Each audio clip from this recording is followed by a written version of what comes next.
यज्ञ के लिए ब्राह्मण आदि वर्णों तथा अन्न की सृष्टि, मरीचि आदि प्रजापति, रुद्र तथा स्वयंभू मनु आदि की उत्पत्ति और उनकी संतान परंपरा का वर्णन। भीष्म जी ने कहा, ब्राह्मण, आपने अरवाक स्रोत नामक सर्ग का, जो मानव सर्ग के नाम से भी प्रसिद्ध है, संक्षेप में वर्णन किया। अब उसी को विस्तार के साथ कहिए। ब्रह्मा जी ने मनुष्यों की सृष्टि किस प्रकार की? महामुने, प्रजापति ने चारों वर्णों तथा उनके गुणों को कैसे उत्पन्न किया और ब्राह्मण आदि वर्णों के कौन कौन से कर्म माने गए हैं, इन सब बातों का वर्णन कीजिए। पुलत्स्य जी बोले, कुरुश्रेष्ठ, सृष्टि की इच्छा रखने वाले ब्रह्मा जी ने ब्राह्मण, क्षत्रिय, वैश्य और शूद्र, इन 4 वर्णों को उत्पन्न किया। इनमें ब्राह्मण मुख से, क्षत्रिय वक्षस्थल से, वैश्य जांघों से और शूद्र ब्रह्मा जी के पैरों से उत्पन्न हुए। महाराज, ये चारों वर्ण यज्ञ के उत्तम साधन हैं। अतः ब्रह्मा जी ने यज्ञानुष्ठान की सिद्धि के लिए इन सबकी सृष्टि की। यज्ञ से तृप्त होकर देवता लोग जल की वृष्टि करते हैं, जिससे मनुष्यों की भी तृप्ति होती है। अतः धर्ममय यज्ञ सदा ही कल्याण का हेतु है। जो लोग सदा अपने वर्णोचित कर्म में लगे रहते हैं, जिन्होंने धर्म विरुद्ध आचरण का परित्याग कर दिया है तथा जो सन्मार्ग पर चलने वाले हैं, वे श्रेष्ठ मनुष्य ही यज्ञ का यथावत अनुष्ठान करते हैं। राजन, यज्ञ के द्वारा मनुष्य इस मानव देह के त्याग के पश्चात स्वर्ग और अपवर्ग भी प्राप्त कर सकते हैं तथा और भी जिस जिस स्थान को पाने की उन्हें इच्छा हो, उसी उसी में वे जा सकते हैं। नृपश्रेष्ठ, ब्रह्मा जी के द्वारा चातुर्य वर्ण व्यवस्था के अनुसार रची हुई प्रजा उत्तम श्रद्धा के साथ श्रेष्ठ आचार का पालन करने लगी। वह इच्छा अनुसार जहाँ चाहती वहाँ रहती। उसे किसी प्रकार की बाधा नहीं सताती थी। समस्त प्रजा का अंतःकरण शुद्ध था। वह स्वभाव से ही परम पवित्र थी। धर्मानुष्ठान के कारण उसकी पवित्रता और भी बढ़ गई थी। प्रजाओं के पवित्र अंतःकरण में भगवान श्री हरि का निवास होने के कारण सबको शुद्ध ज्ञान प्राप्त होता था, जिससे सब लोग श्री हरि के परम ब्रह्म नामक परम पद का साक्षात्कार कर लेते थे। तदनंतर प्रजा जीविका के साधन, उद्योग, धंधे और खेती आदि का काम करने लगी। राजन, धान, जौ, गेहूँ, छोटे धान्य, तिल, कंगनी, ज्वार, कोदो, चना, उड़द, मूंग, मसूर, मटर, कुल्थी, अरहर, चना और सन, ये 17 ग्रामीण अन्नों की जातियां हैं। ग्रामीण और जंगली दोनों प्रकार के मिलाकर 14 अन्न यज्ञ के उपयोग में आने वाले माने गए हैं। उनके नाम ये हैं: धान, जौ, उड़द, गेहूँ, महीन धान्य, तिल, 7वीं कंगनी और 8वीं कुल्थी, ये ग्रामीण अन्न हैं। तथा सावा, तिन्नी का चावल, जरतिल, गवेधु, वेणुयव और मक्का, यह 6 जंगली अन्न हैं। ये 14 अन्न यज्ञानुष्ठान की सामग्री हैं तथा यज्ञ ही इनकी उत्पत्ति का प्रधान हेतु है। यज्ञ के साथ ये अन्न प्रजा की उत्पत्ति और वृद्धि के परम कारण हैं। इसलिए इहलोक और परलोक के ज्ञाता विद्वान पुरुष इन्हीं के द्वारा यज्ञों का अनुष्ठान करते रहते हैं। नृपश्रेष्ठ, प्रतिदिन किया जाने वाला यज्ञानुष्ठान मनुष्यों का परम उपकारक तथा उन्हें शांति प्रदान करने वाला होता है। कृषि आदि जीविका के साधनों के सिद्ध हो जाने पर प्रजापति ने प्रजा के स्थान और गुणों के अनुसार उनके धर्म मर्यादा की स्थापना की। फिर वर्ण और आश्रमों के पृथक पृथक धर्म निश्चित किए तथा स्वधर्म का भली भांति पालन करने वाले सभी वर्णों के लिए पूर्णमय लोकों की रचना की। योगियों को अमृत स्वरूप ब्रह्म धाम की प्राप्ति होती है, जो परम पद माना गया है। जो योगी सदा एकांत में रहकर यत्नपूर्वक ध्यान में लगे रहते हैं, उन्हें वह उत्कृष्ट पद प्राप्त होता है, जिसका ज्ञानी जन ही साक्षात्कार कर पाते हैं। कामिस्त्र, अंधतामिस्त्र, महारौरव, रौरव, घोर असीपत्रवन, कालसूत्र और अवीचिमान आदि जो नरक हैं, वे वेदों की निंदा, यज्ञों का उच्छेद तथा अपने धर्म का परित्याग करने वाले पुरुषों के स्थान बताए गए हैं।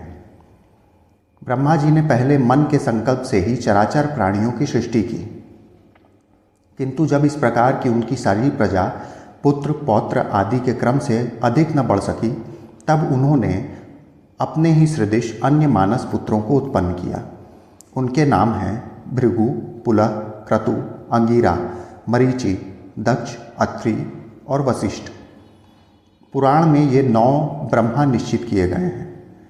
इन भृगु आदि के भी पहले जिन सनंदन आदि पुत्रों को ब्रह्मा जी ने जन्म दिया था, उनके मन में पुत्र उत्पन्न करने की इच्छा नहीं हुई, इसलिए वे सृष्टि रचना के कार्य में नहीं फंसे। उन सबको स्वभावतः विज्ञान की प्राप्ति हो गई थी। वे मात्सर्य आदि दोषों से रहित और वीतराग थे। इस प्रकार संसार की सृष्टि के कार्य से उनके उदासीन हो जाने पर महात्मा ब्रह्मा जी को महान क्रोध हुआ। उनकी भौहें तन गईं और ललाट क्रोध से उद्दीप्त हो उठा। इस समय उनके ललाट से मध्याह्नकालीन सूर्य के समान तेजस्वी रुद्र प्रकट हुए। उनका आधा शरीर स्त्री का था और आधा पुरुष का। वे बड़े प्रचंड थे और उनका शरीर बड़ा विशाल था। तब ब्रह्मा जी उन्हें यह आदेश देकर कि तुम अपने शरीर के 2 भाग करो, वहाँ से अंतर्धान हो गए। उनके ऐसा कहने पर रुद्र ने अपने शरीर के स्त्री और पुरुष रूप दोनों भागों को पृथक पृथक कर दिया और फिर पुरुष भाग को 11 रूपों में विभक्त किया। इसी प्रकार स्त्री भाग को भी अनेक रूपों में प्रकट किया। स्त्री और पुरुष दोनों भागों के विभिन्न भिन्न रूप सौम्य, क्रूर, शांत, श्याम और गौर आदि नाना प्रकार के थे। तत्पश्चात ब्रह्मा जी ने अपने से उत्पन्न अपने ही स्वरूपभूत स्वयंभू को प्रजा पालन के लिए प्रथम मनु बनाया। स्वयंभू मनु ने शतरूपा नाम की स्त्री को, जो तपस्या के कारण पाप रहित थी, अपनी पत्नी के रूप में स्वीकार किया। देवी शतरूपा ने स्वयंभू मनु से 2 पुत्र और 2 कन्याओं को जन्म दिया। पुत्रों के नाम थे प्रियव्रत और उत्तानपाद तथा कन्याएं प्रसूति और आकुति के नाम से प्रसिद्ध हुईं। मनु ने प्रसूति का विवाह दक्ष के साथ और आकुति का रुचि प्रजापति के साथ कर दिया। दक्ष ने प्रसूति के गर्भ से 24 कन्याएं उत्पन्न की। उनके नाम हैं श्रद्धा, लक्ष्मी, धृति, पृष्टि, तुष्टि, मेधा, क्रिया, बुद्धि, लज्जा, वपु, शांति, सिद्धि और 13वीं कीर्ति। इन दक्ष कन्याओं को भगवान धर्म ने अपनी पत्नियों के रूप में ग्रहण किया। इनसे छोटी 11 कन्याएं और थीं, जो ख्याति, सती, संभूति, स्मृति, प्रीति, क्षमा, सन्नति, अनुसूया, ऊर्जा, स्वाहा और स्वधा नाम से प्रसिद्ध हुई। नृपश्रेष्ठ इन ख्याति आदि कन्याओं को क्रमशः भृगु, शिव, मरीचि, अंगिरा और मैंने यानी पुलत्स्य तथा पुलह, क्रतु, अत्रि, वशिष्ठ, अग्नि तथा पितरों ने ग्रहण किया। श्रद्धा ने काम को, लक्ष्मी ने दर्प को, धृति ने नियम को, तृष्टि ने संतोष को और पृष्टि ने लोभ को जन्म दिया।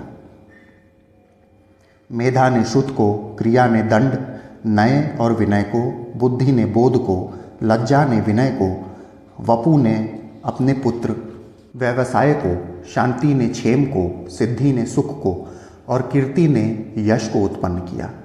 ये ही धर्म के पुत्र हैं। काम से उसकी पत्नी नंदी के हर्ष नामक पुत्र को जन्म दिया। यह धर्म का पौत्र था। भृगु की पत्नी ख्याति ने लक्ष्मी को जन्म दिया, जो देवादिदेव भगवान नारायण की पत्नी है। भगवान रुद्र ने दक्षसुता सती को पत्नी स्वरूप ग्रहण किया, जिन्होंने अपने पिता पर खींचकर शरीर त्याग दिया। अधर्म की स्त्री का नाम हिंसा है। उससे अनृत नामक पुत्र और निकृति नामक कन्या की उत्पत्ति हुई। फिर उन दोनों ने भय और नरक नामक पुत्र और माया तथा वेदना नाम की कन्याओं को उत्पन्न किया। माया भय की और वेदना नरक की पत्नी है। उनमें से माया ने समस्त प्राणियों का संहार करने वाले मृत्यु नामक पुत्र को जन्म दिया और वेदना ने नरक के अंश से दुख की उत्पत्ति हुई। फिर मृत्यु ने व्याधि, जरा, शोक, तृष्णा और क्रोध का जन्म हुआ। ये सभी अधर्म स्वरूप हैं और दुखोत्तर नाम से प्रसिद्ध हैं। इनके न कोई स्त्री है न पुत्र। ये सब के सब नैष्ठिक ब्रह्मचारी हैं। राजकुमार भीष्म ये ब्रह्मा आदि के रौद्र रूप हैं और ये ही संसार के नित्य प्रलय के कारण होते हैं। लक्ष्मी जी के प्रादुर्भाव की कथा, समुद्र मंथन और अमृत प्राप्ति। भीष्म जी ने कहा, मुने, मैंने तो सुना था लक्ष्मी जी क्षीर समुद्र से प्रकट हुई हैं, फिर आपने यह कैसे कहा कि वे भृगु की पत्नी ख्याति के गर्भ से उत्पन्न हुई? पुलत्स्य जी बोले, राजन, तुमने मुझसे जो प्रश्न किया है उसका उत्तर सुनो। लक्ष्मी जी के जन्म का संबंध समुद्र से है। यह बात मैंने भी ब्रह्मा जी के मुख से सुन रखी है। एक समय की बात है, दैत्यों और दानवों ने बड़ी भारी सेना लेकर देवताओं पर चढ़ाई की। उस युद्ध में दैत्यों के सामने देवता परास्त हो गए। तब इंद्र आदि संपूर्ण देवता अग्नि को आगे करके ब्रह्मा जी की शरण में गए। वहाँ उन्होंने अपना सारा हाल ठीक ठीक कह सुनाया। ब्रह्मा जी ने कहा, तुम लोग मेरे साथ भगवान की शरण में चलो। यह कहकर वे संपूर्ण देवताओं को साथ लेकर क्षीर सागर के उत्तर तट पर गए और भगवान वासुदेव को संबोधित करके बोले, विष्णु, शीघ्र उठिए और इन देवताओं का कल्याण कीजिए। आपकी सहायता न मिलने से दानव इन्हें बारंबार परास्त करते हैं। उनके ऐसा कहने पर कमल के समान नेत्र वाले भगवान अंतर्यामी पुरुषोत्तम ने देवताओं के शरीर पर अपूर्व अवस्था देखकर कहा, देवगण, मैं तुम्हारे तेज की वृद्धि करूँगा। मैं जो उपाय बतलाता हूँ उसे तुम लोग करो। दैत्यों के साथ मिलकर सब प्रकार की औषधियाँ ले आओ और उन्हें क्षीर सागर में डाल दो। फिर मंदराचल को मथनी और वासुकी नाग को नेति अर्थात रस्सी बनाकर समुद्र का मंथन करते हुए उससे अमृत निकालो। इस कार्य में मैं तुम लोगों की सहायता करूँगा। समुद्र का मंथन करने पर जो अमृत निकलेगा उसका पान करने से तुम लोग बलवान और अमर हो जाओगे। देवादि भगवान के ऐसा कहने पर संपूर्ण देवता दैत्यों के साथ संधि करके अमृत निकालने के यत्न में लग गए। देव, दानव और दैत्य सब मिलकर सब प्रकार की औषधियाँ ले आए और उन्हें क्षीर सागर में डालकर मंदराचल को मथनी और वासुकी नाग को नेति बनाकर बड़े वेग से मंथन करने लगे। भगवान विष्णु की प्रेरणा से सब देवता एक साथ रहकर वासुकी की पूंछ की ओर हो गए और दैत्यों को उसकी सिर की ओर खड़ा कर दिया। भीष्म जी वासुकी के मुख की सांस और विषाग्नि से झुलस जाने के कारण सब दैत्य निस्तेज हो गए। क्षीर समुद्र के बीच में ब्रह्मवेत्ताओं में श्रेष्ठ भगवान ब्रह्मा तथा महातेजस्वी महादेव जी कच्छप रूपधारी श्री भगवान विष्णु की पीठ पर खड़े हो अपनी भुजाओं से कमल की भांति मंदराचल को पकड़े हुए थे तथा स्वयं भगवान श्री हरि कूर्म रूप धारण करके क्षीर सागर के भीतर देवताओं और दैत्यों के बीच में स्थित थे। वे मंदराचल को अपनी पीठ पर लिए डूबने से बचाते थे। तदनंतर जब देवता और दानवों ने क्षीर समुद्र का मंथन आरंभ किया तब पहले पहल उससे देव पूजित सुरभि अर्थात कामधेनु का आविर्भाव हुआ, जो भविष्य घी दूध की उत्पत्ति का स्थान मानी गई है। तत्पश्चात वारुणी अर्थात मदिरा देवी प्रकट हुई, जिसके मद भरे नेत्र घूम रहे थे। वह पग पग पर लड़खड़ाती चल रही थी। उसके अपवित्र मानकर देवताओं ने त्याग दिया। तब वह असुरों के पास जाकर बोली, दानवों, मैं बल प्रदान करने वाली देवी हूँ, तुम मुझे ग्रहण करो। दैत्यों ने उसे ग्रहण कर लिया।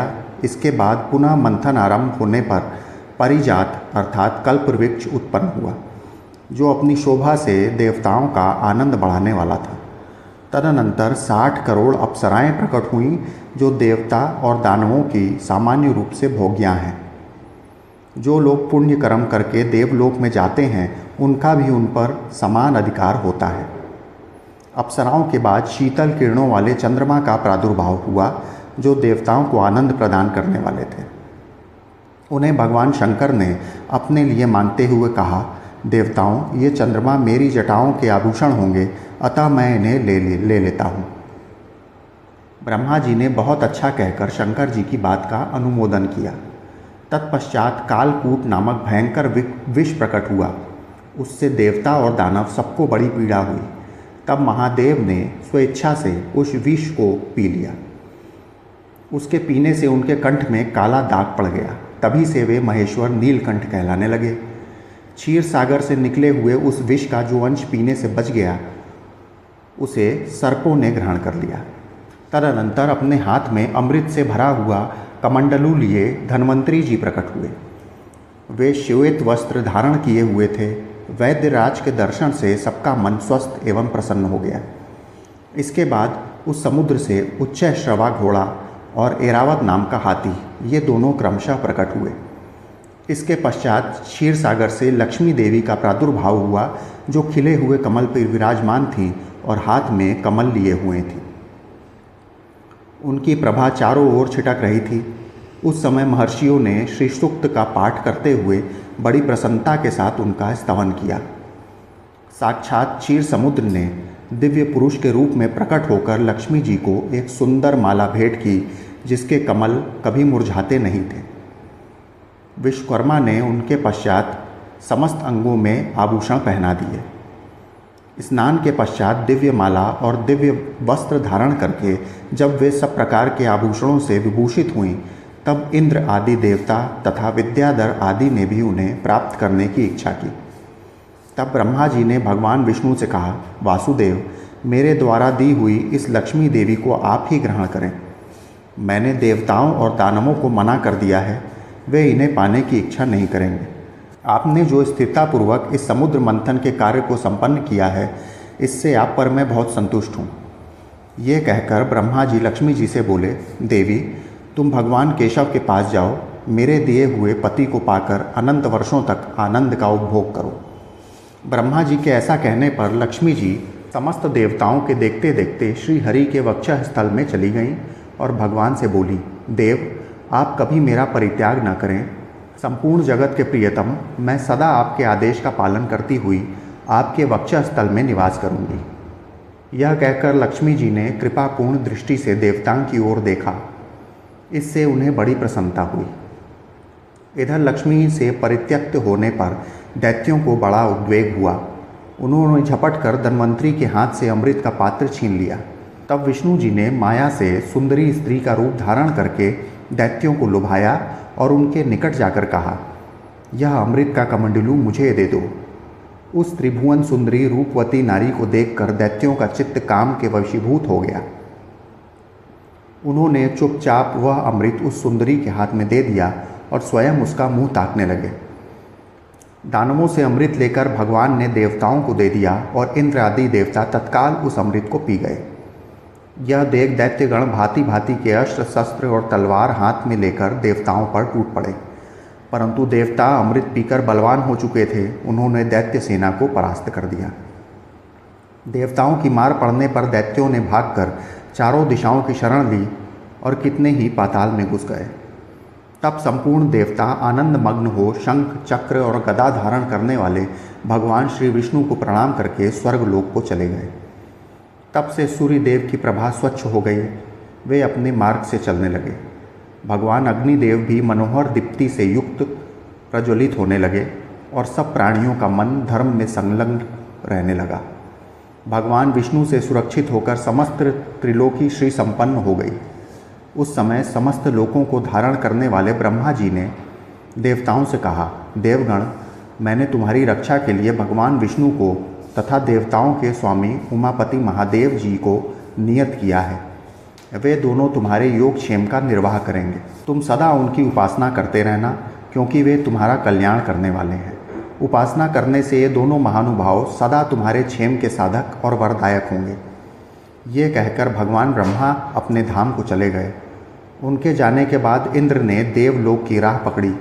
तत्पश्चात श्री हरि और शंकर जी भी अपने अपने धाम वैकुंठ और कैलाश में जा पहुँचे। तदनंतर देवराज इंद्र तीनों लोकों की रक्षा करने लगे। महाभाग, इस प्रकार लक्ष्मी जी क्षीर सागर से प्रकट हुई। यद्यपि वे सनातनी देवी हैं, तो भी एक समय भृगु की पत्नी ख्याति के गर्भ से भी उन्होंने जन्म ग्रहण किया था। सती का देह त्याग और दक्ष यज्ञ विध्वंस। भीष्म जी ने पूछा, ब्राह्मण, दक्ष कन्या सती तो बड़ी शुभ लक्षणा थी, उन्होंने अपने शरीर का त्याग क्यों किया तथा भगवान रुद्र ने किस कारण से दक्ष के यज्ञ का विध्वंस किया? पुलत्स्य जी ने कहा, भीष्म, प्राचीन काल की बात है। दक्ष ने गंगा द्वार में यज्ञ किया। उसमें देवता, असुर, पितर और महर्षि सब बड़ी प्रसन्नता के साथ पधारे। इंद्र सहित देवता, नाग, यक्ष, गरुण, लताएं, औषधियाँ, कश्यप, भगवान अत्रि, मैं, पुलह, क्रतु, प्राचेतस, अंगिरा तथा महातपस्वी वशिष्ठ जी भी उपस्थित हुए। वहाँ सब ओर से बराबर वेदी बनाकर उसके ऊपर चातुर्होत्र की स्थापना हुई। उस यज्ञ में महर्षि वशिष्ठ होता, अंगिरा अर्धवर्यु, बृहस्पति उद्गाता तथा नारद जी ब्रह्मा हुए। जब यज्ञ कर्म आरंभ हुआ और अग्नि में हवन होने लगा, उस समय तक देवताओं के आने का क्रम जारी रहा। स्थावर और जंगम सभी प्रकार के प्राणी वहाँ उपस्थित थे। इसी समय ब्रह्मा जी अपने पुत्रों के साथ आकर यज्ञ के सभासद हुए तथा साक्षात भगवान श्री विष्णु भी यज्ञ की रक्षा के लिए वहाँ पधारे। 8 वसु, 12 आदित्य, 2 अश्विनी कुमार, 49 मरुदगण तथा 14 मनु भी वहाँ आए थे। इस प्रकार यज्ञ होने लगा। अग्नि में आहुतियाँ पड़ने लगीं।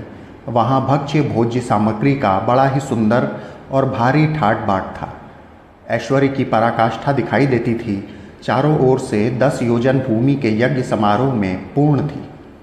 वहाँ एक विशाल वेदी बनाई गई थी जहाँ सब लोग एकत्रित थे। शुभ लक्षणा सती ने इन सारे आयोजनों को देखा और यज्ञ में आए हुए इंद्र आदि संपूर्ण देवताओं को लक्ष्य किया। इसके बाद वे अपने पिता से विनय युक्त वचन से बोली। सती ने कहा, पिताजी, आपके यज्ञ में संपूर्ण देवता और ऋषि पधारे हैं। देवराज इंद्र अपनी धर्मपत्नी शची के साथ ऐरावत पर चढ़ कर आए हैं। पापियों का दमन करने वाले तथा धर्मात्माओं के रक्षक परम धर्मिष्ठ यमराज भी धुमोर्णा के साथ दृष्टिगोचर हो रहे हैं। जल जंतुओं के स्वामी वरुण देव अपनी पत्नी गौरी के साथ इस यज्ञ मंडप में सुशोभित हैं। यक्षों के राजा कुबेर भी अपनी पत्नी के साथ आए हैं। देवताओं के मुख स्वरूप अग्निदेव ने भी यज्ञ मंडप में पदार्पण किया है। वायु देवता अपने 49 गणों के साथ और लोक पावन सूर्य देव भी अपनी भार्या संज्ञा के साथ पधारे हैं। महान यशस्वी चंद्रमा भी सपत्नीक आए हैं।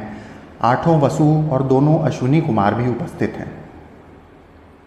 इनके सिवा वृक्ष, वनस्पति, गंधर्व, अप्सराएं, विद्याधर, भूतों के समुदाय, वेताल, यक्ष, राक्षस, भयंकर कर्म करने वाले पिशाच तथा दूसरे दूसरे प्राणधारी जीव भी यहाँ मौजूद हैं। भगवान कश्यप शिष्यों सहित वशिष्ठ जी, पुलत्स्य, पुलह, सनकादि महर्षि तथा भूमंडल के समस्त पुण्यात्मा राजा यहाँ पधारे हैं। अधिक क्या कहूँ, ब्रह्मा जी की बनाई हुई सारी सृष्टि ही यहाँ आ पहुँची है। ये हमारी बहनें हैं, ये भांजे हैं और ये बहनोई हैं।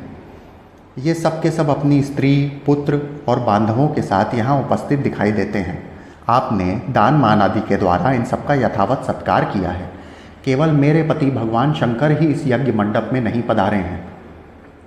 उनके बिना यह सारा आयोजन मुझे सूना ही जान पड़ता है। मैं समझती हूँ आपने मेरे पति को निमंत्रित नहीं किया है।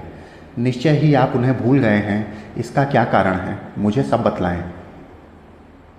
पुलत्स्य जी कहते हैं, प्रजापति दक्ष ने सती के वचन सुने। सती उन्हें प्राणों से भी बढ़कर प्रिय थीं। उन्होंने पति के स्नेह में डूबी हुई परम सौभाग्यवती पतिव्रता सती को गोद में बिठा लिया और गंभीर होकर कहा, बेटी सुनो, जिस कारण से आज मैंने तुम्हारे पति को निमंत्रित नहीं किया है वह सब ठीक ठाक बताता हूँ। वे अपने शरीर में राख लपेटे रहते हैं। त्रिशूल और दंड लिए नंग धड़ंग सदा शमशान भूमि में ही विचरा करते हैं। व्याघ्र चर्म पहनते और हाथी का चमड़ा ओढ़ते हैं। कंधों पर नरमुंडों की माला और हाथ में खटवांग, यही उनके आभूषण हैं। वे नागराज वासुकी को यज्ञोपवीत के रूप में धारण किए रहते हैं और इसी रूप में वे सदा इस पृथ्वी पर भ्रमण करते हैं। इसके सिवा और भी बहुत से घृणित कार्य तुम्हारे पति देवता करते रहते हैं। यह सब मेरे लिए बड़ा लज्जा का बात है। भला इन देवताओं के निकट वे उस अभद्र भेष में कैसे बैठ सकते हैं? जैसे उनका वस्त्र है उसे पहनकर वे इस यज्ञ मंडप में आने योग्य नहीं हैं। बेटी, इन्हीं दोषों के कारण तथा लोक लज्जा के भय से मैंने उन्हें नहीं बुलाया। जब यज्ञ समाप्त हो जाएगा तब मैं तुम्हारे पति को ले आऊँगा और त्रिलोकी में सबसे बढ़ चढ़कर उनकी पूजा करूँगा। साथ ही तुम्हारा भी यथावत सत्कार करूँगा। अतः इसके लिए तुम्हें खेद या क्रोध नहीं करना चाहिए। भीष्म, प्रजापति दक्ष के ऐसा कहने पर सती को बड़ा शोक हुआ। उनकी आंखें क्रोध से लाल हो गईं। वे पिता की निंदा करती हुई बोलीं, तात, भगवान शंकर ही संपूर्ण जगत के स्वामी हैं। वे ही सबसे श्रेष्ठ माने गए हैं। समस्त देवताओं को जो ये उत्तमोत्तम स्थान प्राप्त हुए हैं, ये सब परम बुद्धिमान महादेव के ही दिए हुए हैं। भगवान शिव में जितने गुण हैं, उनका पूर्णतया वर्णन करने में ब्रह्मा जी की जिह्वा भी समर्थ नहीं है। वे ही सबके धाता और विधाता हैं। वे ही दिशाओं के पालक हैं। भगवान रुद्र के प्रसाद से ही इंद्र को स्वर्ग का आधिपत्य प्राप्त हुआ है। यदि रुद्र में देवत्व है, यदि वे सर्वत्र व्याप्त हैं और कल्याण स्वरूप हैं, तो इस सत्य के प्रभाव से शंकर जी आपके यज्ञ का विध्वंस कर डालें। इतना कहकर सती योगस्थ हो गईं। उन्होंने ध्यान लगाया और अपने ही शरीर से प्रकट हुई अग्नि के द्वारा अपने को भस्म कर दिया। उस समय देवता, असुर, नाग, गंधर्व और गुह्यक यह क्या कहते ही रह गए, किंतु क्रोध में भरी हुई सती गंगा के तट पर अपने देह का त्याग कर दिया। गंगा जी के पश्चिमी तट पर वह स्थान आज भी सौनक तीर्थ के नाम से प्रसिद्ध है। भगवान रुद्र ने जब यह समाचार सुना, तब अपनी पत्नी की मृत्यु से उन्हें बड़ा दुख हुआ और उनके मन में समस्त देवताओं के देखते देखते उस यज्ञ को नष्ट कर डालने का विचार उत्पन्न हुआ। फिर तो उन्होंने दक्ष यज्ञ का विनाश करने के लिए करोड़ों गणों को आज्ञा दी। उनमें विनायक संबंधी ग्रह, भूत, प्रेत तथा पिशाच सब थे। यज्ञ मंडप में पहुंचकर उन्होंने सब देवताओं को परास्त किया और उन्हें भगाकर उस यज्ञ को तहस नहस कर डाला। यज्ञ नष्ट हो जाने से दक्ष का सारा उत्साह जाता रहा। वे उद्योग शून्य होकर देवादिदेव पिनाकधारी भगवान शिव के पास डरते डरते गए और इस प्रकार बोले, देव, मैं आपके प्रभाव को नहीं जानता था। आप देवताओं के प्रभु और ईश्वर हैं। इस जगत के अधीश्वर भी आप ही हैं। आपने संपूर्ण देवताओं को जीत लिया। हे महेश्वर, अब मुझ पर कृपा कीजिए और अपने सब गणों को लौटाइए। दक्ष प्रजापति ने भगवान शंकर की शरण में जाकर जब इस प्रकार उनकी स्तुति की और आराधना की, तब भगवान ने कहा, प्रजापते, मैंने तुम्हें यज्ञ का पूरा फल दे दिया। तुम अपनी संपूर्ण कामनाओं की सिद्धि के लिए यज्ञ का उत्तम फल प्राप्त करोगे। भगवान के ऐसा कहने पर दक्ष ने उन्हें प्रणाम किया और सब गणों के देखते देखते वे अपने निवास स्थान को चले गए। उस समय भगवान शिव अपनी पत्नी के वियोग में गंगा द्वार में ही रहने लगे। हाय मेरी प्रिया कहाँ चली गई, इस प्रकार कहते हुए वे सदा सती के चिंतन में लगे रहते थे। तदनंतर एक दिन देवर्षि नारद महादेव जी के समीप आए और इस प्रकार बोले, देवेश्वर, आपकी पत्नी सती देवी, जो आपको प्राणों के समान प्रिय थीं, देह त्याग के पश्चात इस समय हिमवान की कन्या होकर प्रकट हुई हैं। मेना के एक गर्भ से उनका आविर्भाव हुआ है। वे लोक के तात्विक अर्थ को जानने वाली थीं। उन्होंने इस समय दूसरा शरीर धारण किया है। नारद जी की बात सुनकर महादेव ने ध्यानस्थ हो देखा कि सती अवतार ले चुकी हैं। इससे उन्होंने अपने को कृत्य माना और स्वस्थ चित्त होकर रहने लगे। फिर जब पार्वती देवी यौवनावस्था को प्राप्त हुई, तब शिव जी ने पुनः उनसे विवाह किया। भीष्म, पूर्व काल में जिस प्रकार दक्ष का यज्ञ नष्ट हुआ था, उसका इस रूप में मैंने तुम्हें वर्णन किया। देवता, दानव, गंधर्व, नाग और राक्षसों की उत्पत्ति का वर्णन। भीष्म जी ने कहा, गुरुदेव, देवताओं, दानवों, गंधर्वों और राक्षसों की उत्पत्ति का आप विस्तार के साथ वर्णन कीजिए। पुलत्स्य जी बोले, कुरुनंदन, कहते हैं पहले के प्रजा वर्ग की सृष्टि संकल्प से, दर्शन से तथा स्पर्श करने से होती थी, किंतु प्रचेताओं के पुत्र दक्ष प्रजापति के बाद मैथुन से प्रजा की उत्पत्ति होने लगी। दक्ष ने आदि से जिस प्रकार प्रजा की सृष्टि की, उसका वर्णन सुनो। जब वे पहले के नियमानुसार संकल्प आदि से देवता, ऋषि और नागों की सृष्टि करने लगे, किंतु प्रजा की वृद्धि नहीं हुई, तब उन्होंने मैथुन के द्वारा अपनी पत्नी वीरिणी के गर्भ से 60 कन्याओं को जन्म दिया। उनमें से उन्होंने 10 धर्म को, 13 कश्यप को, 27 चंद्रमा को, 4 अरिष्टनेमि को, 2 भृगुपुत्र को, 2 बुद्धिमान कृशाश्व को तथा 2 महर्षि अंगिरा को ब्याह दी। वे सब देवताओं की जननी हुई। उनके वंश विस्तार का आरंभ से ही वर्णन करता हूँ, सुनो। अरुंधति, वसु, जामी, लंबा, भानु, मरुत्वती, संकल्पा, मुहूर्ता, साध्या और विश्वा, ये 10 धर्म की पत्नियां बताई गई हैं। इनके पुत्रों के नाम सुनो। विश्वा के गर्भ से विश्वे देव हुए। साध्या ने साध्य नामक देवताओं को जन्म दिया। मरुत्वती से मरुतवान नामक देवताओं की उत्पत्ति हुई। वसु के पुत्र 8 वसु कहलाए। भानु से भानु और मुहूर्ता से मुहूर्ताभिमानी देवता उत्पन्न हुए। लंबा से घोष, जामी से नागविथि नाम की कन्या तथा अरुंधति के गर्भ से पृथ्वी पर होने वाले समस्त प्राणी उत्पन्न हुए। संकल्प से संकल्पों का जन्म हुआ। 8 वसु की सृष्टि का वर्णन सुनो। जो देवगण अत्यंत प्रकाशमान और संपूर्ण दिशाओं में व्यापक हैं, वे वसु कहलाते हैं। उनके नाम सुनो। आप, ध्रुव, सोम, धर, अनिल, अनल, प्रत्युष और प्रभास, ये 8 वसु हैं। आपके 4 पुत्र हैं, शांत, वैतंड, सांब और मनु ब्रभ्भु। ये सब यज्ञ रक्षा के अधिकारी हैं। ध्रुव के पुत्र काल और सोम के पुत्र वर्चा हुए। धर के 2 पुत्र हुए, द्रविड़ और हव्यवाह। अनिल के पुत्र प्राण, रमण और शिशिर थे। अनल के कई पुत्र हुए जो प्रायः अग्नि के समान गुण वाले थे। अग्निपुत्र कुमार का जन्म सरकंडों में हुआ। उनके शाख, उपशाख और नैगमेय, ये 3 पुत्र हुए। कृतिकाओं की संतान होने के कारण कुमार को कार्तिकेय भी कहते हैं। प्रत्युष के पुत्र देवल नाम के मुनि हुए। प्रभास से प्रजापति विश्वकर्मा का जन्म हुआ, जो शिल्प कला के ज्ञाता हैं। वे महल, घर, उद्यान, प्रतिमा, आभूषण, तालाब, उपवन और कूप आदि का निर्माण करने वाले हैं। देवताओं के कारीगर वे ही हैं। उजैकपाद, अहिरबंद्यु, विरूपाक्ष, रैवत, हर, बहुरूप, त्रयंबक, सावित्र, जयंत, पिनाकी और अपराजित, ये 11 रुद्र कहे गए हैं।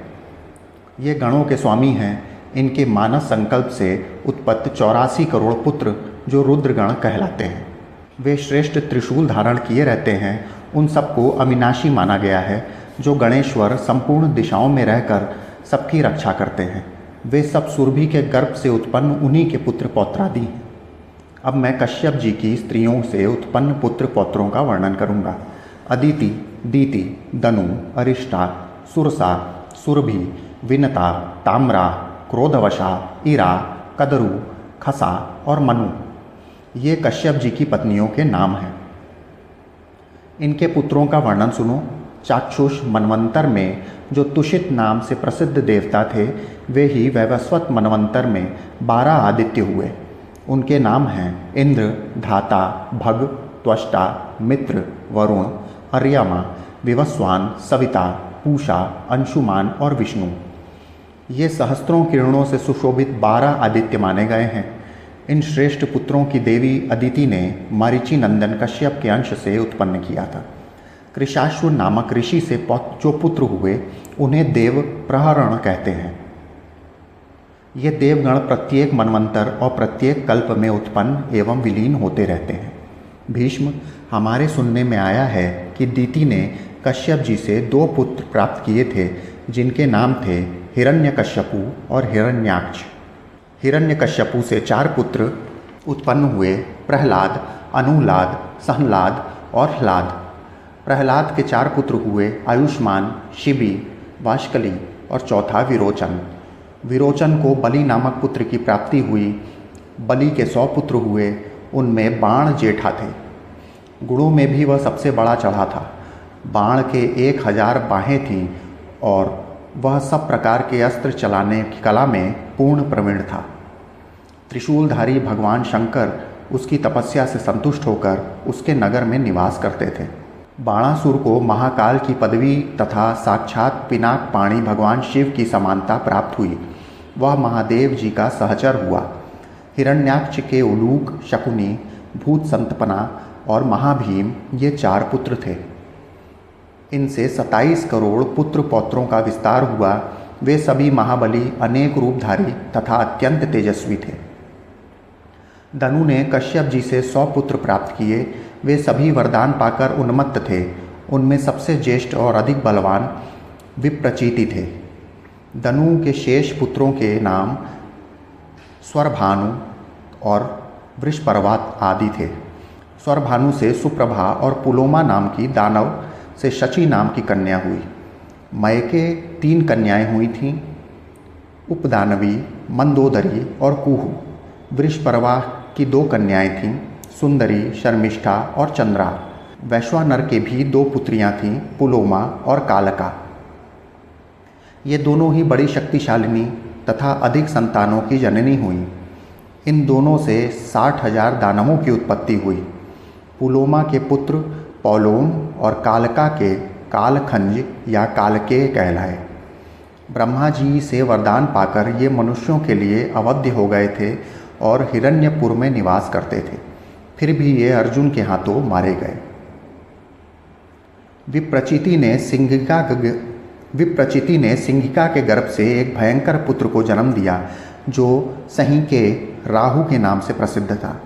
हिरण्यकश्यपु की बहन सिंहिका के कुल 13 पुत्र थे, जिनके नाम ये हैं: कंस, शंख, नल, वातापी, इलवल, नमूची, कृसम, अंजन, नरक, कालनाभ, परमाणु, कल्पवीर्य और दनुवंश विवर्धन।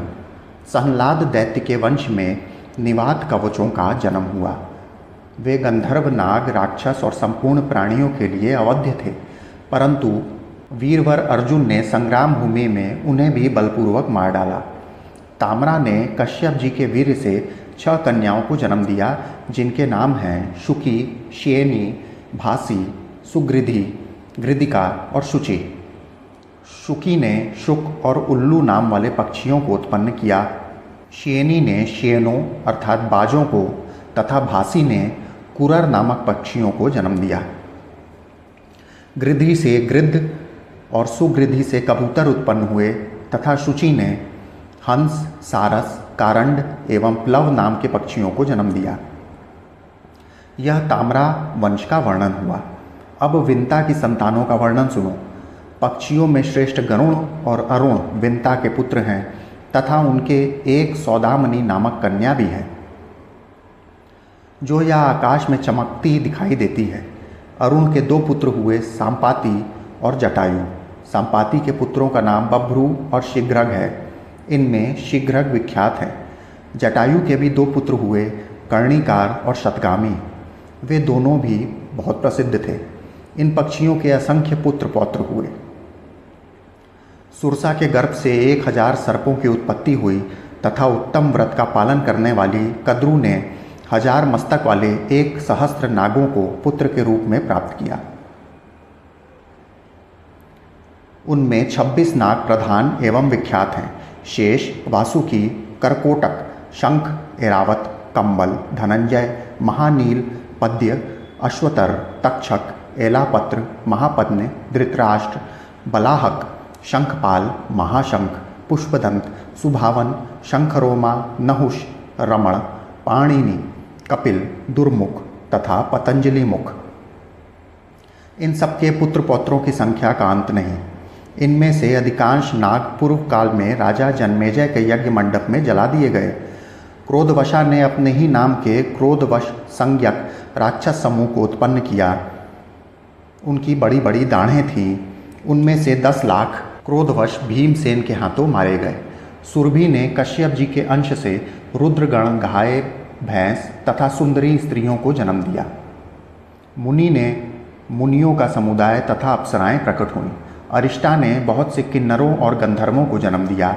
इरा ने तृण, वृक्ष, लताएं और झाड़ियाँ इन सब की उत्पत्ति की। खसा ने करोड़ों राक्षसों और यक्षों को जन्म दिया। भीष्म, ये सैकड़ों और हजारों कोटियाँ कश्यप जी की संतानों की हैं। यह सब स्वराचोषित मनवंतर की सृष्टि बताई गई है। सबसे पीछे दीति ने कश्यप जी से 49 मरुदगणों को उत्पन्न किया, जो सबके सब धर्म के ज्ञाता और देवताओं के प्रिय हैं।